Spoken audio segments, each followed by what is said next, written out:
Welcome to the Allan Small Financial Show. As always, I want to thank all of you for taking some time out of your busy day to spend it with us. We have a real special show for everyone today, a fantastic guest. We have Dan Kelly, President, CEO of CFIB, which is Canadian Federation of Independent Business. He is going to talk to us about the state of business here in our country, the state of small business in our country. I think he's a great person to have on the show to give us the pulse of business in our country at this time. I know a lot of people, I guess depending on where you sit, there's a lot of chaos out there right now.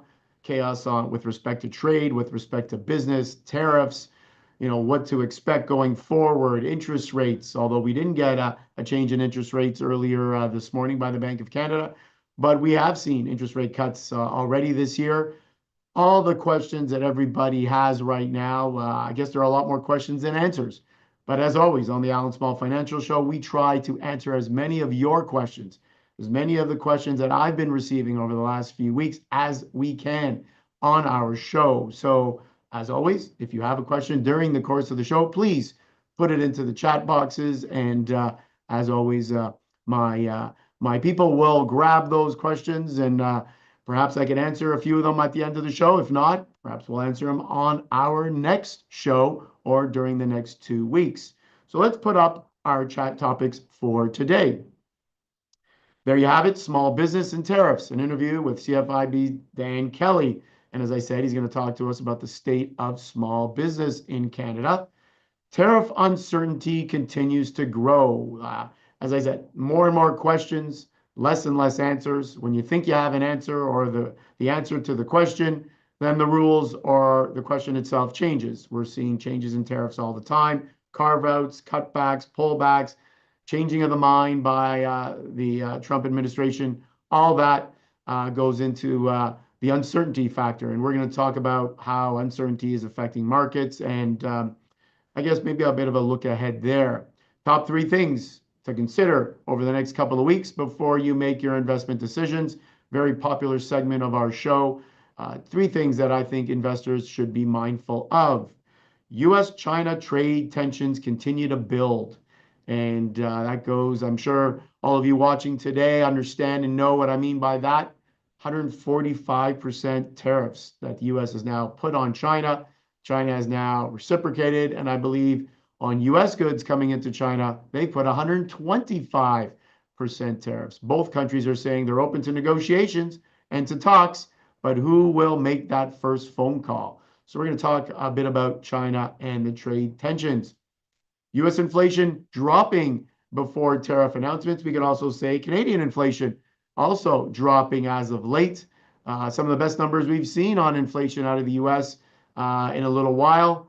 And I guess it's maybe the calm before the storm. A lot of people are anticipating, I think the Federal Reserve is anticipating some higher inflation rates down the road, due, of course, to the tariffs.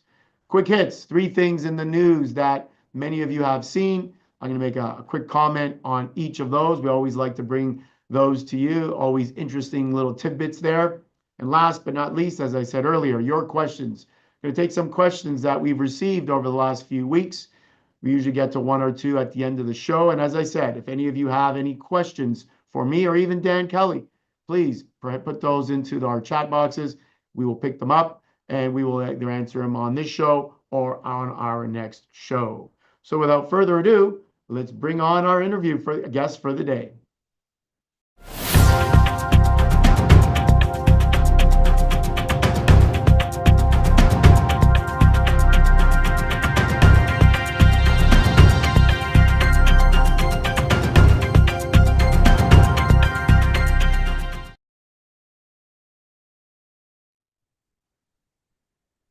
So with tariffs buffeting global markets, we thought it would be great actually to touch base with Dan Kelly, President and CEO and Chair of the Canadian Federation of Independent Business, CFIB, to ask how the U.S. tariff situation is impacting Canadian small businesses. The CFIB is the largest small business association in Canada with more than 100,000 members now. I remember we used to say the number was a little bit smaller not too long ago. So it's great to see the association is growing. What the CFIB does, advocates for small business with all levels of government, as well as providing advice, tools, and savings for its members. Dan has been with the CFIB since 94 and became president in 2012. In 2015, Power and Influence magazine named him as one of the top 100 most powerful and influential people in government and politics. Want to welcome back friend to the show, Dan Kelly. Thanks for spending some time with us today. Hey, no problem. Good to be with you. Thank you so much. And as always, I always like to start off with a pretty general question. We always start there, maybe get a little bit more precise in the questions a little bit after. And again, some of these questions have come up within conversations I've had with individual investors and business owners. So I guess my first question, very simply, is how would you say small business is faring during these volatile times? With the economy in Canada experiencing slower growth, Yeah. obviously tariffs being levied by the United States, would you say small businesses were already experiencing difficulty before the tariffs? Did the tariffs just make things worse? Or was everything going fantastic and then the tariffs has kind of taken things down? How would you say small business is doing right now? Yeah, look, we certainly did have some pre-existing conditions before we hit the tariff mess, and that has not helped Canadian small businesses either, over the last number of months. We're already in a fairly weak position going into this. I'm not talking about just our political situation, but economically, a lot of Canadian small firms, some of course are doing well, happy for those, but a lot are still in really rough shape, much of which is as a result of the years of pandemic closures. We have to keep in mind that it wasn't that long ago. It was only about 3 years ago that we had endured, 2 years of on and off lockdowns, the longest lockdowns in the entire world. And a lot of businesses are still significantly more in debt post-pandemic than they were pre-pandemic, and that has left them in a pretty vulnerable state. Um, and then, of course, we saw optimism starting to slowly creep up a little bit, only for the pandemic issue to hit us hard. And it's that uncertainty that is killing us. I will add that we do a monthly business barometer, and that measures small business optimism in the economy and their confidence in their own business for the next number of months. We measure it for 3 months out and then for the next year. Uh, in our last reading, confidence was lower than at any point we have ever measured. Wow. And that is lower than 9/11, lower than the 2007-8 financial crisis, lower than at any point even during the pandemic. So this is deeply worrisome for us, given that the threat of tariffs is much broader. I think a lot of people think this is a big business issue. It is not. It is a general economic issue for the country as a whole and affects hundreds of thousands of small and medium-sized firms directly, not just indirectly. It's amazing to hear that. Obviously, we had a complete shutdown during the pandemic. Yeah, I guess these businesses are equating this, I guess, these tariffs to that because I guess indeed. tariffs can really shut down things as well. Yeah, and look, there are more similarities than just that. It is not just, shutting down your business. It is the uncertainty that we had during the pandemic, like whether you're going to be open or closed the next week. And that's what businesses owners are feeling right now. I got to tell you, I've had more than a few business owners say, look, if we're going to have a tariff war with the US, can we just get it started so that I know at least for the next few months what's going to happen? Am I going to have to try to accommodate these price hikes either on the goods I import from the US or the goods I export to the US? I'd like to at least know so I can plan. But the on again, off again notion of this is just choking people. I think we've had 20 tariff changes imposed by President Trump, 20 changes in the tariffs since this first started. And so, how could you, as a business owner, understand what's going to happen? I had one great example of this. A business owner was hustling to beat the tariffs, brought in extra staff to get his goods across the border in advance of the tariffs. He was shipping them out because there was a transportation delay. It was after midnight. As a result of crossing the border at midnight, he got a $35,000 bill for tariffs, No. only to have the president then remove those tariffs 8 hours later. So had he not hit that 8 hour window, he would have been okay. Instead, he walked away with a $35,000 bill. And that's, I think, you hit the nail on the head. I think a lot of businesses, before they want to make these big changes, they say it'll take years to Yeah. make these changes, especially big businesses. And, the current administration may not even be around. And what happens if the next president comes in and says, okay, no more Yeah. tariffs? And I think That's it. that just That's it. adds to the It uncertainty. is incredibly hard. And we have seen some pivoting happening. Look, the good news is that a lot of Canadian businesses are now trying to sell or buy from other markets within Canada. Many of them are looking further afield to go to or use our trade agreements in Asia or Europe. But I mean, you've had a 30-year relationship with a US supplier or a US customer. Are you just gonna drop that right now? When you don't know whether on Tuesday the tariff's going to be on or off. You're probably going to, put some contingencies in place, but you're not going to change your business plan immediately as a result. Yeah, no, for sure. Absolutely. You released a survey in late March that found that half of Canadian small businesses no longer feel the U.S. is a reliable trading partner. Can you talk about what you Yeah. found with that survey? Yeah, look, that I think says it all. It is just shocking to me. I would never, ever have imagined that Canadian small firms would find the United States as an unreliable trading partner. Like, that's just mind-blowing to me, as they have been an incredibly reliable trading partner despite the odd dust up here or there.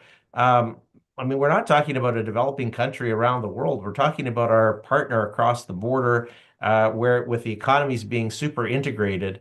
But that has really changed. And honestly, for the US, that's got some long-term implications for them, even more than it does for us. Because it isn't just Canadian businesses that are saying, hey, I got to look elsewhere in the world. It is international businesses that are saying that. I don't think this is going to have the intended effect of encouraging business investment in the United States, other than perhaps short-term tariff jumpers. But honestly, this is really deeply troubling, regardless of what's going on. Even the trade war between the U.S. and China has spillover effects on Canada, let alone the direct impact that we're feeling from our own tariff relationship. Yeah, you make a good point. We're finding that businesses that are abroad, they're not coming back to the US. They're just moving to another country that has That's it. perhaps less of a tariff on it. So they're going from China, which is 145%, to India, which is 26%.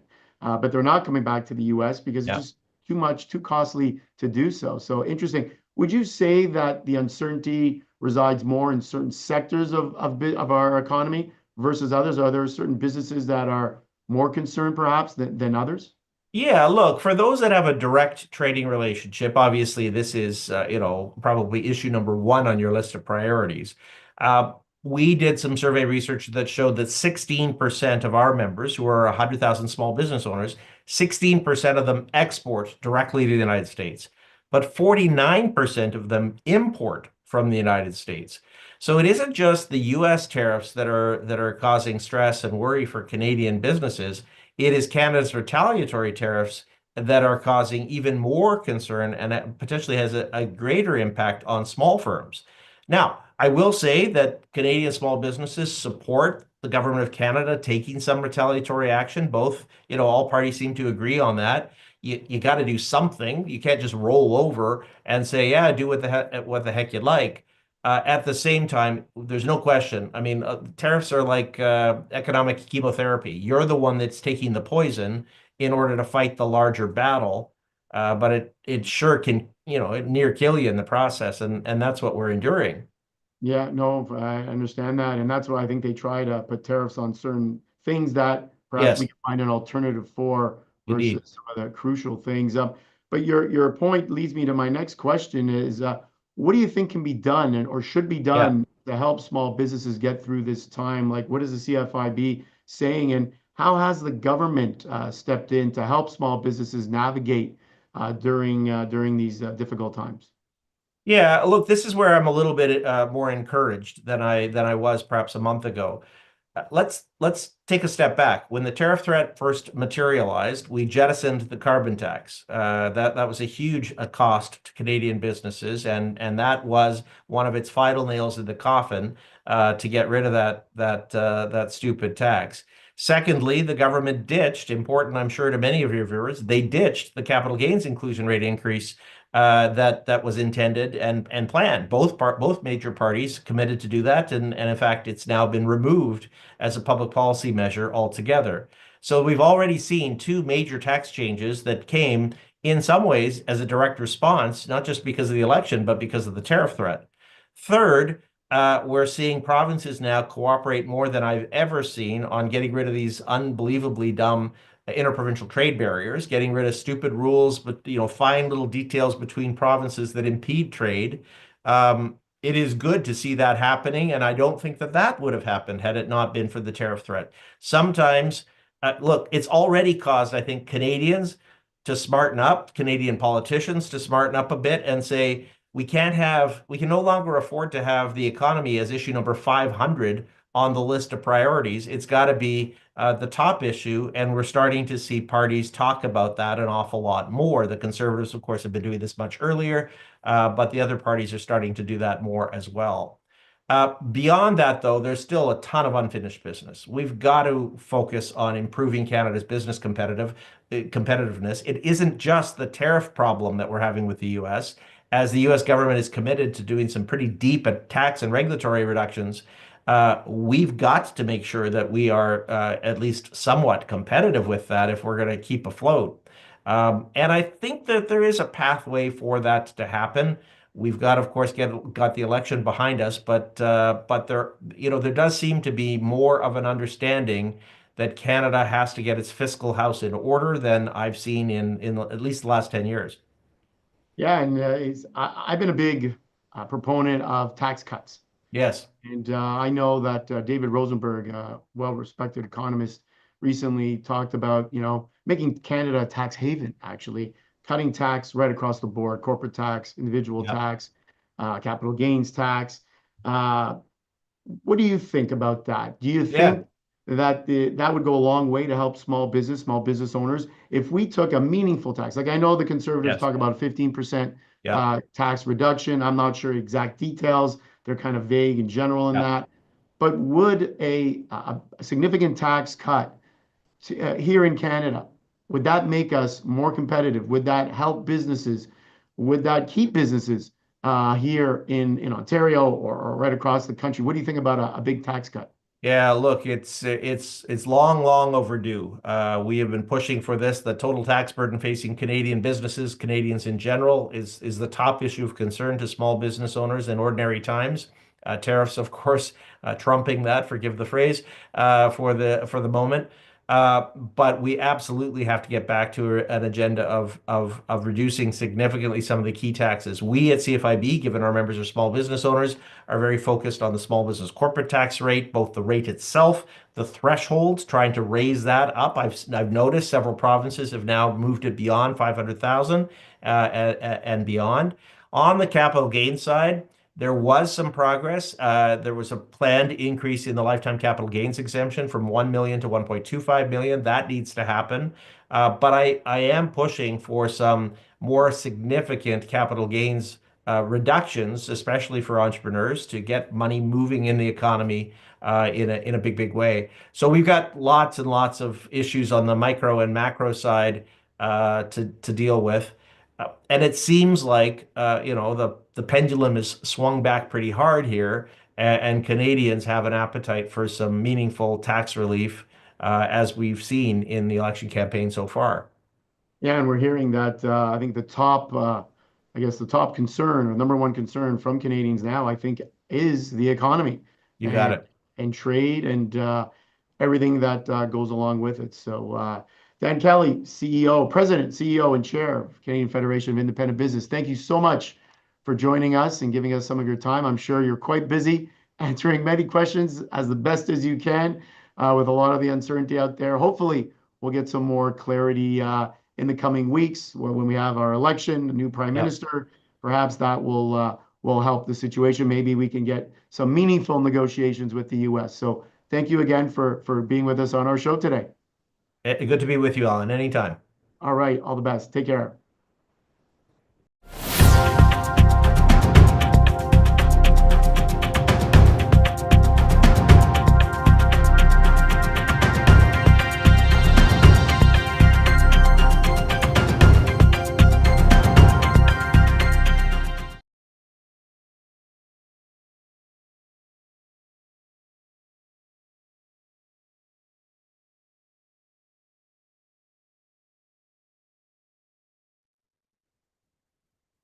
A great interview with a great guy, Dan Kelly. Definitely finger on the pulse of Canadian small business. He definitely is a friend to business and lobbying for all small business right across the country and trying to get or improve, I should say, the situation at all times. So, a great friend of our show, and we've had the pleasure of having Dan on our show many times. So, I thought we would now turn to the tariff uncertainty. And yes, the tariff uncertainty is growing. And I think a lot of that has to do with uh, President Trump and I guess changing his mind. I know originally he had said that the tariffs were not going to be changed, that they were not a negotiating tool. I know that his people from his administration came on media several times. Peter Navarro, Scott Bessent, Treasury Secretary, hinted at times that perhaps there could be a deal down the road. But the president himself said at one point that these tariffs were here to stay.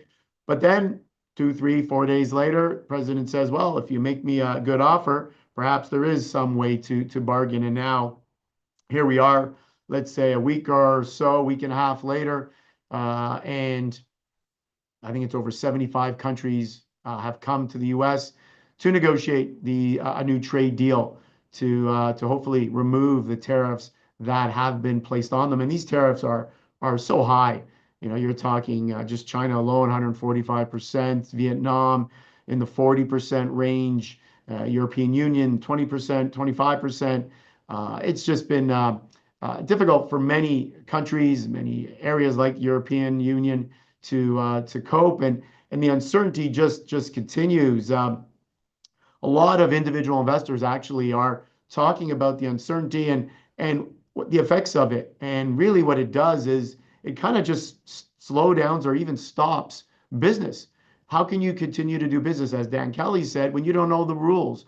You know, you make adjustments to your business, and then come Monday morning, all of a sudden tariffs are removed, and those adjustments that you had to pay to accommodate the costs involved were for nothing because now the tariffs are not there. Or if you're a big business like GM or Ford, you spend billions and billions of dollars to build plants in the United States. It takes you 3 to 4 years. Well, guess what? In 3 to 4 years, there will be a new president in the United States. President Trump's term will be over. So will the new president have tariffs on like this current president does, or will he remove all tariffs and therefore businesses paid all these billions of dollars for nothing? So there's a lot of uncertainty there right now. Um, it's the interesting thing, and I made mention in the interview with Dan Kelly, CNBC survey was showing that I believe the number is, 57% of businesses are saying that they can't just come back to the United States because there's such a high cost. That's the big reason that there's a high cost of doing business. Labor costs are so high, and therefore they're forced to do business outside the U.S. And as I said, labor being the number one cost. So even if they're where they're at, countries being tariffed at a high rate, they may move to another country that is tariffed at a low rate or a lower rate rather than coming back to the U.S. So I'm not sure how successful the current administration will be in bringing back business to the United States. I'm not sure even if that's their number one goal. Is that their goal, or is their goal to raise revenue to offset perhaps the tax cuts that the United States is wanting to put through down the road? So tariff uncertainty continues. Our first chart clearly shows this. It is the U.S. Economic Policy Uncertainty Index. If you think you didn't have an index to show us the uncertainty, well, here it is. And you can see here the uncertainty has continued to climb with election day. It was sort of flat. Then the first new Trump tariffs went higher. Liberation Day, higher. reciprocal tariff, Liberation Day, whatever you want to call it. I think that was an all-time for the uncertainty, or maybe the uncertainty still is at all-time highs. Tough to say because I think if you ask different businesses, they're going to tell you, we just don't know. Our next chart that we have, our next illustration here, it talks about how the uncertainty again continues to grow and its effects on the S&P 500. The S&P 500, there it is, market cap. Some of the words are maybe tough to make out, but what this chart shows you is the value of the S&P 500. So all the companies, all 500 companies, and what those companies are worth, their market capitalization. And you can clearly see from the Trump election, market cap of the S&P 500 went higher on the far left. Then the Trump inauguration in the middle, again, after he was inaugurated, went higher. And then as we started to move towards mid-Feb, towards the end of February, when those first tariffs were set to come on, Canada, Mexico, you can see what happened to the S&P 500 and the individual companies that trade. It was a pretty steep decline down. And then when you had the tariff unveil, that then you had reciprocal tariffs. Tariff unveil, I believe, is reciprocal tariffs. Look at that sharp decrease to the downside there. And then you had the Trump pause. When he paused for 90 days, that was pretty much at the bottom there. And we saw the S&P move higher. And lately, S&P has moved down once again based on one-off type of headlines that we've been receiving. Our next chart puts the tariff situation into perspective. And the big 2-day decline we had in the markets, where the markets lost, the Dow Jones lost a couple of thousand points just in one day. And you put that in perspective, and you see here that there's a chart on the trading range, and this shows you how crazy the trading range was on some of these days. And you have the first one was that Black Monday crash in 1987. Stock market was higher, and then it just collapsed.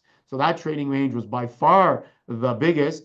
Asian financial crisis, I think that's when the Russian ruble lost or devalued or lost its value. Not as big as the next three, which are the financial crisis in 08. And then you had obviously the pandemic in 20. And here you have Trump tariffs. So there has only been, I guess, 4 other times, other than the situation we're in now, where we saw trading ranges, so volatility as high as we saw when the reciprocal tariffs were announced. And that volatility continues today. I'll be a little bit less, but it is there. And last but not least, our last chart for this segment is the volatility index. So we talk about volatility, and there you have it. It actually crossed, the index crossed 50 points. And we hadn't seen that since COVID. And we know in COVID, everything just completely shut down. No one was going to work. Society, economy, everything was closed. And you could see that the market was equating COVID to current times. And we know because we keep saying, oh, the market lost 2,000 points. That's the biggest one-day decline since March 2020, COVID.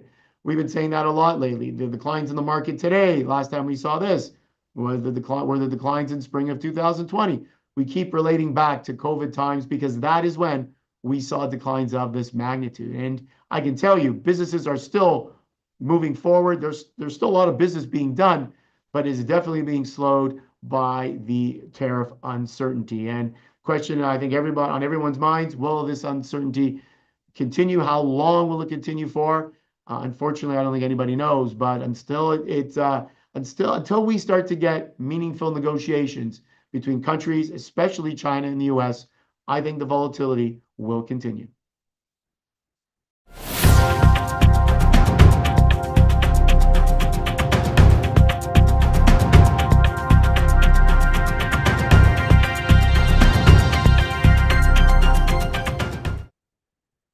Here we come to, I guess, a great part of our show, the part of our show that I know gets a lot of play on YouTube and social media channels. Top 3 things that individual investors should be focused on before you make your investment decisions. And we always have 3. And today, these are announcements from the Trump administration. So yes, tariff talk, but also other talk.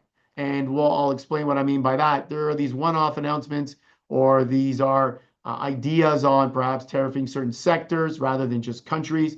This is the talk that's been coming out of the Trump administration, out of the president himself for now, for weeks now. And this definitely can and will move markets. Bond yields, especially the 10-year government bond yield in the US, how that can influence markets in your investment decisions. We'll talk about that as well. And lastly, corporate earnings. We are just entering into corporate earnings season. We just finished the first quarter for businesses, for corporations, and U.S. has started reporting corporate earnings, their businesses' corporate earnings, starting off with the big banks. We had a couple of airlines as well report earnings. Canadian corporate earnings season doesn't start for a little bit. U.S. earnings usually start first. So these are the three things that I think individual investors should be focusing on. So let's go to our first one, announcements from the Trump administration. And interesting enough, you can see our first chart is a great chart, but you can see just from that long list how chaotic these tariffs and trying to understand these tariffs can be. And as I said, it's not just the tariffs that are being put on countries, Canada, China, Mexico, etc. There are now tariffs being spoken about pharmaceuticals, semiconductors, lumber, to go along with tariffs on energy that we've already seen. So automobiles, another big one, obviously, in Canada, although once again, not to create more uncertainty, but the president has hinted recently that maybe he'll make some exceptions for the automobile companies like Ford and GM and Stellantis while they get their house in order, so to speak. And as President Trump puts it, give them some time to bring their business back to the United States, which may or may not happen. And as we said, if it does happen, it's going to take a long time to happen. Some of the highlights here as I go down, I know it's tough for viewers to see. March 4th, all goods imported from Canada had a 25% tariff. Energy products, 10% tariff. And then we obviously retaliated to the US. And then the US said non-CUSMA or USMCA compliant goods, we're going to focus on those to get the 25% tariffs. And if it's USMCA compliant, the trade deal that President Trump negotiated himself, keep in mind, if it's compliant with that, then there will be no tariffs. Potash is another thing that if it's not covered under CUSMA, that could be tariffed as well. Surtax on electricity was announced, but then taken back by Premier Ford. Steel and aluminum tariffs, 25% on that. And then auto parts, I think is still to come. Autos, we know 25% tariffs there. And then obviously all the baseline reciprocal tariffs between the US and the rest of the world.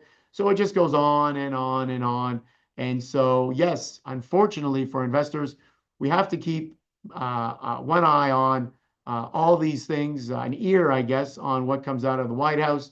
Perhaps there'll be more carve-outs for things such as automobiles, such as certain businesses. We know that recently semiconductors, chips, computers, phones, that had a brief pause while the Trump administration studies these areas of the market and the economy and figures out what to do with new tariffs. So, yeah, you need to have an ear to what is coming out of the administration before you make your investment decisions.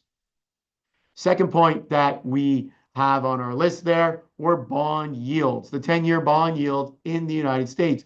Why is that important? Well, we saw the 10-year government bond rate move significantly higher. We actually have a chart on the 10-year. We can show that. And as you see on the right-hand side, it briefly touched 4.5%, all the way from 4%. So normally you think when times are tough and there's uncertainty and a bit of chaos out there, bond yields will drop because people or businesses or countries will flock to the US bonds, which is the safest bond, the safest currency, the world's alternative currency, the world's currency for those to feel safe owning US dollars, owning US treasuries. Well, when bond prices spike, that means the opposite. Instead of buying bonds, driving up the price and down the yields, people were selling bonds.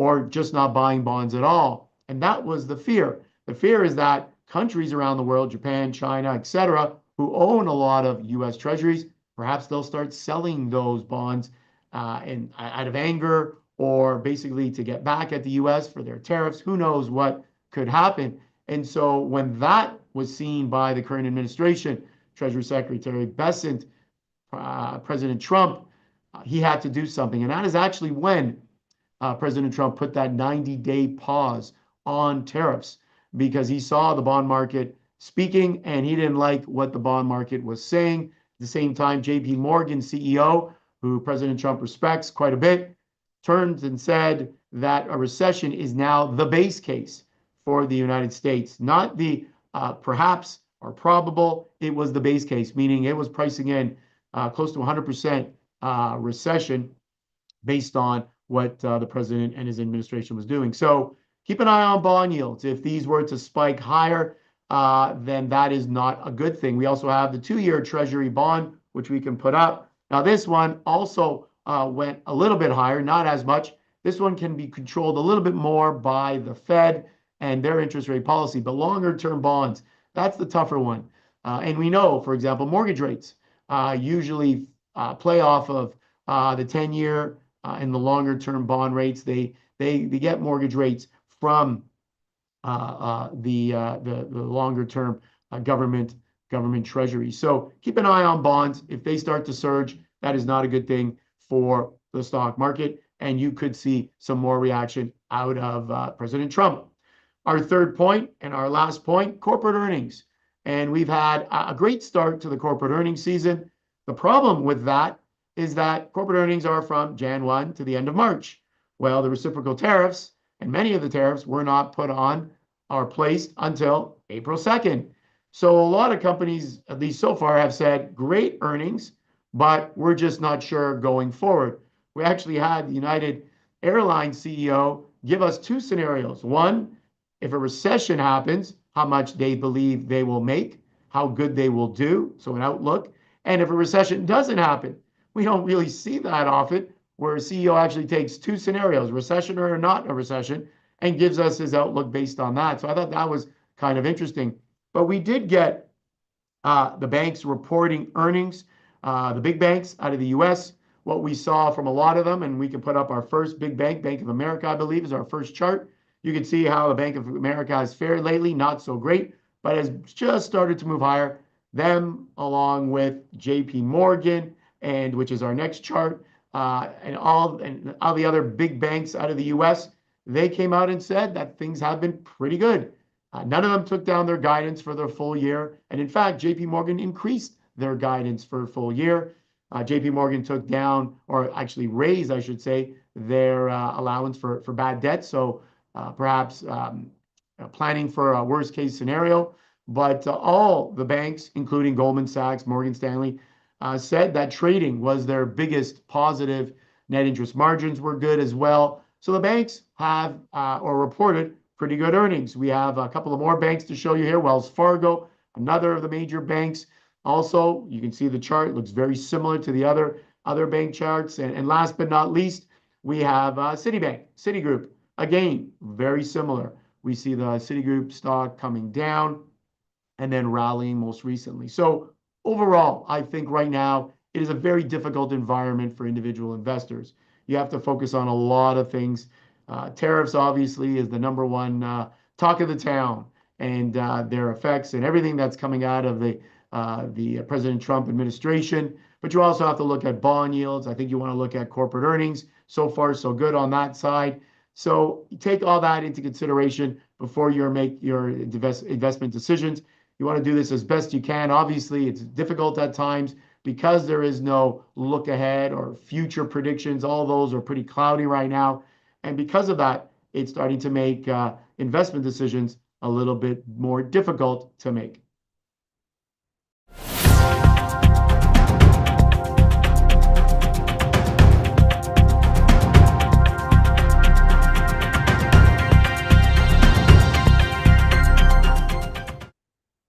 U.S.-China trade tensions. This is the big one. And as I've said before, obviously tariffs on Canada by the US is a big deal for jobs and our economy, and this is where we live. So obviously it hits home. But for the stock market, for the equity markets, tariffs on China and reciprocal tariffs from China back on the US is very crucial to the stock market, to the US stock market, and really the global stock markets. This is a situation where you have pretty much an embargo going on right now with 145% tariffs on all Chinese goods coming into the US. China is really just looking at in a new direction. We've heard the leader of China going to South Korea, going to Malaysia and other countries in the area, in the Asian area, trying to forge negotiations and forge trade deals with these countries, perhaps even Europe as well. So the fear is that some of these countries may start to align with China and move away from the US. To me, that has been the biggest fear all along, if that were to happen. But trade tensions are definitely something that is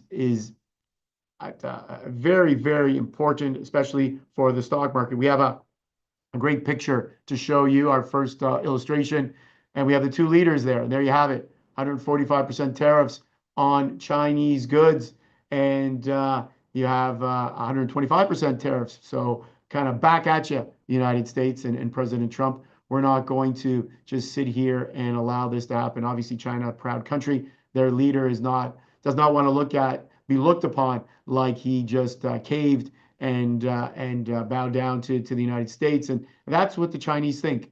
And so they've said, and I've seen this in a press release, they will battle to the end against the United States. So with that in mind, who's going to blink first? Who's going to make that first phone call? We have a few charts here showing that the United States and China need each other. Our first one here shows you the percentage share in Chinese exports. And you can see how much goes to the United States. By far, the largest is the United States, making up roughly 14, 15% of exports. So you could see when China sends goods to the United States, how important those goods and that back and forth of trade, how important that is to China, and just not sure how they can get around that.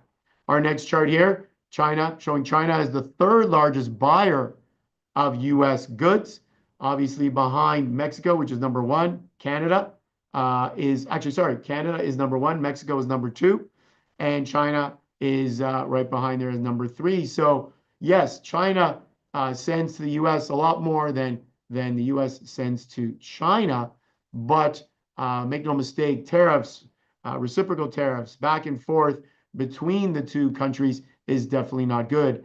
And maybe even more importantly, and just saying it's not good, what does it do to the tech sector?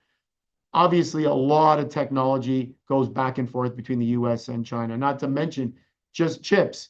And just last night, in the evening, the United States said no tariffs. They announced that the H20 chip, that was NVIDIA's chip that they were sending to China, not as powerful a chip as the chips that NVIDIA produces for the United States and other parts of the world. That chip is they're no longer able to send that chip to China. They basically said to do that, you need a permit. And we all know how long it takes for NVIDIA to get a permit of that magnitude. And by the time they do get a permit, I'm thinking that the chips will probably be obsolete by then and there'll be new technology. So for all intents and purposes, the market's looking at this as the United States is no longer able to, or United States businesses like NVIDIA, AMD are no longer able to send chips to China. Let's take a look at a couple of tech stocks quickly here. We have Apple. I wanted to show Apple because you can see the dip there. That is the dip that happened when 145% tariffs were put on China. We know Apple produces a lot of iPhones, a lot of iPads, a lot of product in China. We heard that they actually airlifted, I think it was 160 tons of product, Apple phones and iPads and all that out of China to beat the tariffs because they knew how this was going to be. And no, they're not moving business back to the US, at least not yet. Apple has said it would just be way too costly, but they definitely are moving business out of China, perhaps going to India. That seems to be the location. Tariffs on India, much less, obviously, than tariffs on China. Our next chart here is a chart on NVIDIA. NVIDIA here, you could also see the dip, not as pronounced as the China dip, and maybe, sorry, the Apple dip. And maybe that's because NVIDIA had been slowly falling prior to that. But again, two big tech names, the biggest tech names in the business today, and how they have been affected by these tariffs on China, reciprocal tariffs back and forth. So yes, the China tensions continues to ratchet higher, if you can believe it. I think both countries recently have said they're open to negotiations, but who will blink first? Who will make that phone call? And that's what we're all now waiting for.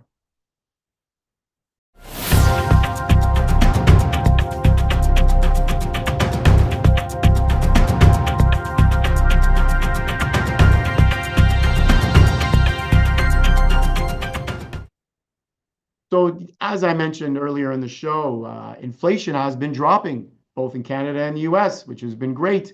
March numbers on inflation, CPI, PPI, out of the US as an example, much lower than expected. We just got those numbers this past week. And interesting enough, it looks like CPI 2.4% was 2.8% in the month of February, 2.4 for March. Core CPI 2.8 versus 3.1. We haven't seen a two handle on core CPI in a while. American wholesale inflation, which is your PPI number, also down about 0.4%. It was 0.1% higher in February, and it came in at 2.7% versus the 3.2 in February. So that shows us, I guess, from a starting point in March, before tariffs, reciprocal tariffs were put into place, how good or how low inflation was. In Canada, we just received our numbers as well, 2.4% for the month of March. Less food and energy, it was 2.4%. It was 2.9 in February, and the headline number was actually 2.3%. So we were in pretty good shape with respect to inflation. I think it will be obvious if inflation starts to move significantly higher in April, May, June, in the coming quarters. I think it'll be very easy to extrapolate why that is, and it obviously will be from the tariffs. But I think it's important to know where things stand right now. And we have a few charts to illustrate this. US CPI, our first chart, will show, there you have it, 2.8%, 2.4%. 2.8% is when you take out volatile food and energy. Our next chart is the PPI, wholesale prices. So this is wholesale, so this is businesses. You're looking at 2.7. Again, I haven't seen it 2.7 in a little while, and that's a great number. Next chart, Bank of Canada, key interest rate versus inflation. We've had this chart before. They haven't, or I should say they didn't. Bank of Canada, that is, lower interest rates this morning. Inflation has remained pretty good in just above 2%. Will that increase? I think the Bank of Canada will tell you that they believe it will increase, that they believe that the markets will continue to slow, they believe that business will continue to slow, and that inflation will move higher. Not good, that stagflation scenario. Our next chart here shows U.S. inflation as well. Bank of Canada policy rate changes. There you have it. Right there, it shows that we paused.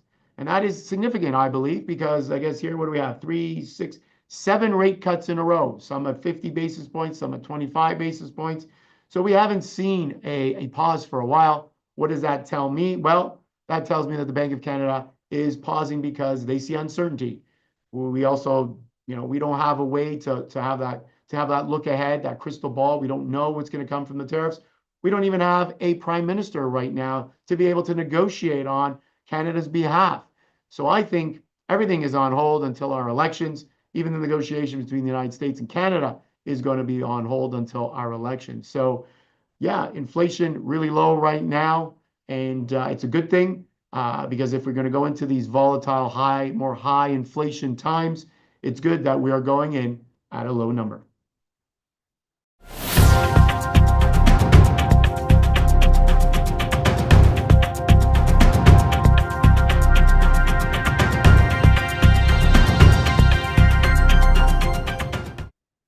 Quick hits, 3 things that you may have come across in the news that I wanted to touch on. The art of the deal. That describes President Trump to a T. Everything to him is a deal. He treats the White House, in my opinion, like a business. And so he will treat his presidency like a business. And when you have, or when you're able to negotiate from a position of strength or have more power than the other individual, or in this case, other country you're negotiating with, you will use that power and strength to get what you want. And President Trump is clearly trying to do that. Second point, Trump is talking about, or President Trump, I should say, is talking about drill, baby, drill, trying to bring down oil prices. And the administration believes that by bringing down oil prices, this will offset some of the inflation that tariffs are going to cause, at least initially. Our number three quick hit, NVIDIA plans to manufacture AI chips for the first time in the United States. And, well, a lot of good that has done them, because you would have thought, well, if they've agreed to manufacture in the US, that perhaps the president wouldn't be as hard on them in other aspects. But here you have it, where the president says, NVIDIA, you can no longer send your H20 chips to China. So let's talk about the art of the deal. Our first quick hit. We have an interesting little diagram here, and it shows the back and forth between China, between the US. That's kind of a neat way of doing that. Little arrows going back and forth. But make no mistake about it, it's been spoken about by press secretary, by many, Treasury Secretary, and they've said that the president planned a lot of this from day one, that he would come out with very high tariffs to bring countries to the negotiating table. He would then have a sort of a blackout period of 3 or 4 days, let everybody kind of squirm, let all the countries figure out what they want to do next. And then he would come out and say, okay, we're open to negotiations. And boy, did they line up for that as anticipated? I even think that President Trump anticipated that China wouldn't come to the negotiating table, but the other countries would, and that would further alienate China from the rest of the world. Well, is it a so far so good scenario? I don't know, but I think the art of the deal is where it all comes from. And I know President Trump's books, and there's a documentary on Netflix as to how he negotiates in business, and that is definitely not much different, it seems, anyways, as to how he's negotiating, as to how he's negotiating as president of the United States. Our next quick hit is the drill, baby, drill scenario, and this idea of getting oil prices down. President Trump wants to see oil prices down in the $50 range. That's great for all of us that drive cars, great for inflation, bringing it down further, but not so great for the U.S. Oil companies and oil companies in general. Our next chart, WTI oil, shows how far the price of oil has fallen. That is why I have not been a big proponent of owning oil stocks, buying oil stocks. Some of my investors still have a few oil stocks, but definitely market underweight. And I've been working slowly to remove those stocks over time, because I believe with the oil prices heading towards 50, maybe even below 50, if the president can get it that way, I don't know how profitable these companies will be. We're already seeing pushback from the likes of Chevron and Exxon. They're not so keen on cutting oil production, but they're being the pressure is being put on by the administration. Our last quick hit is NVIDIA and this idea of them building chips in the United States. And we have, again, our chart on NVIDIA. I believe it's a 1-year chart on NVIDIA stock. There it is. You can see NVIDIA slowly sloping from the top left to the bottom right, opposite of what we like to see. But if they do, and if they can produce through Taiwan Semi, who now has facilities in Arizona, that's the talk. I think NVIDIA has said that they're going to produce quite a bit in the U.S. for the first time. How they're going to get around the higher costs of that, I'm not sure. Not sure what's going to do for NVIDIA's margins. Perhaps price of their chips might have to go higher. Not exactly sure right now, but we'll see if that goes through. As I said, Trump administration coming down hard on the chip makers that deal with China right now, outlawing some of these chips going to China from the U.S. And I'm sure NVIDIA is not so happy about that. So these are the three, stories in the news, quick hits that I wanted to get to, and my comments on all three of them.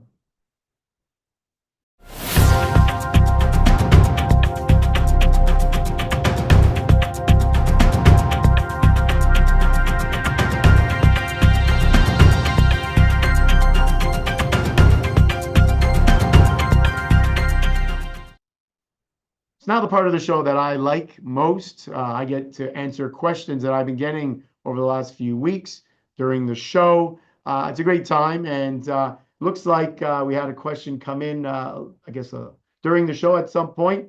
And the question was, what is the difference between a tariff and a levy? Great question. I'm sure perhaps if you were to look up the actual definition of the words, I would say there may be a slight difference.